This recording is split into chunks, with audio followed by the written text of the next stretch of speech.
Saudara-saudari, salam kamir, kekaguman ilahi mengarah pada iman dan rahmat. Saudara-saudari yang terkasih, saya mempunyai lilin. Nggak kelihatan ya, tapi kalau backgroundnya hitam kelihatan di kaos saya ini. Saya mempunyai lilin yang selalu mobat mabit kena angin, meliuk-liuk cahayanya kesana kemari. Dan ini seperti hidup kita, meliuk ke kanan, meliuk ke kiri, ke atas, ke bawah, kadang mati di tengah jalan dalam kondisi yang masih muda. Kemarin saya diberitahu ada satu anak dari teman saya yang sudah mulai lulus kuliah dan mendapat pekerjaan di Jakarta. Masih muda, masih segar, masih produktif karena fresh graduate. Kemudian dia pulang, setelah pulang mencoba naik motor dari Jakarta ke Cilacap. Dan kemudian balik lagi dari Cilacap ke Jakarta, rupanya ada berita yang kurang mengenakan. Di Cirebon atau Cikampek ada kecelakaan dan kemudian rupanya anak itu meninggal. Usia masih muda, produktif. Semuanya itu seperti hidupnya itu singkat, padahal dia masih muda. Tidak bisa dibayangkan orang masih produktif, fresh graduate, baru lulus kuliah, bekerja, dan kemudian akhirnya mati, kecelakaan. Tetapi di sisi lain saya juga punya umat dulu. Ketika saya kunjungi, usianya sudah 115. Dia mengatakan karena memang tiduran terus, hanya bisa jalan sedikit, tetapi kebanyakan tidur, tulang-tulangnya sudah seakan-akan katanya tidak tersambung. Dia sering tidur di bawah. Romo saya ini maunya meninggal cepat. Saya sudah hidupnya itu terlalu lama, saya bosen. Karena itu saya sering tidur di bawah supaya badan saya menyatu dengan tanah. Tuhan cepat memanggil saya. Usia sudah tua, tetapi waktu itu merindukan dipanggil Tuhan. Belum juga dipanggil Tuhan. 115. Padahal anak-anak ini tadi usianya belum ada 25. Atau mungkin sekitar itu, pokoknya sekitar belum ada 30 tahun. Dia sudah kecelakaan meninggal. Belum merasakan hubungan, merasakan membangun rumah tangga. Belum merasakan kerja, mungkin menikmati hasil pekerjaannya.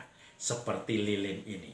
Muda, tua, hidup kita mobat mabit, kesana kemari. Saudara-saudari yang terkasih, hari ini kita diajak oleh Yesus untuk berjaga-jaga. Saya teringat dulu Monsignor Leopoldo Girelli, itu seorang nuncio duta besar Vatikan di Indonesia, mengatakan ketika khotbah meresmikan katedral di Timika, Papua, bergajah-gajah. Orang tidak pada tahu, tapi tahu-tahu artinya berjaga-jaga. Berjaga-jaga dan waspadalah, sebab kapan Tuhan datang, kita tidak tahu waktunya. Kalau ada pencuri, ada tuan rumah yang tahu pencuri akan mencuri, membobol rumahnya, dia akan memasang pertahanan dengan sempurna, tidak mau dibobol oleh pencuri atau perampok. Dan begitu juga semua harus berjaga-jaga, karena kita tidak tahu kapan waktunya tiba, Tuhan datang. Jangan-jangan pada saat kita berfoya-foya, kemudian disitulah Tuhan datang, maka kita akan mendapatkan hukuman dan dibuang di tempat yang tidak akan ada kehidupan. Di situ hanya ada ratapan dan gertak gigi.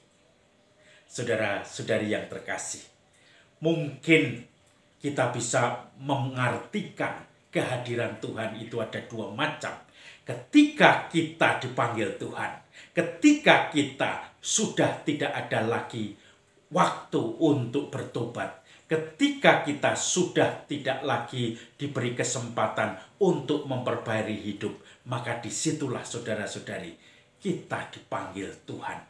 Waktunya datang, kerajaan Allah itu datang. Maka kemudian seperti pencuri tidak tahu kapan datangnya, tahu-tahu menimpa kita. Maka sebelum itu terjadi, berjaga-jaga, menyiapkan seluruh hidup kita di dalam kehidupan yang akan datang. Tetapi yang menarik saudara-saudari, kita juga bisa mengartikan kehadiran Tuhan itu adalah kehadiran di mana Tuhan memakai wajah orang-orang di sekitar kita. Orang-orang yang mungkin kelaparan, orang-orang yang mungkin membutuhkan dukungan, hiburan, sapaan, orang-orang yang mungkin juga membutuhkan uluran tangan kita, orang-orang yang mungkin hanya sekedar kita sapa sudah merasakan bebannya berkurang. Dan itulah Tuhan yang hadir, kerajaan Allah yang hadir dalam hal kecil-kecil, peristiwa-peristiwa yang sederhana di dalam hidup kita sehari-hari.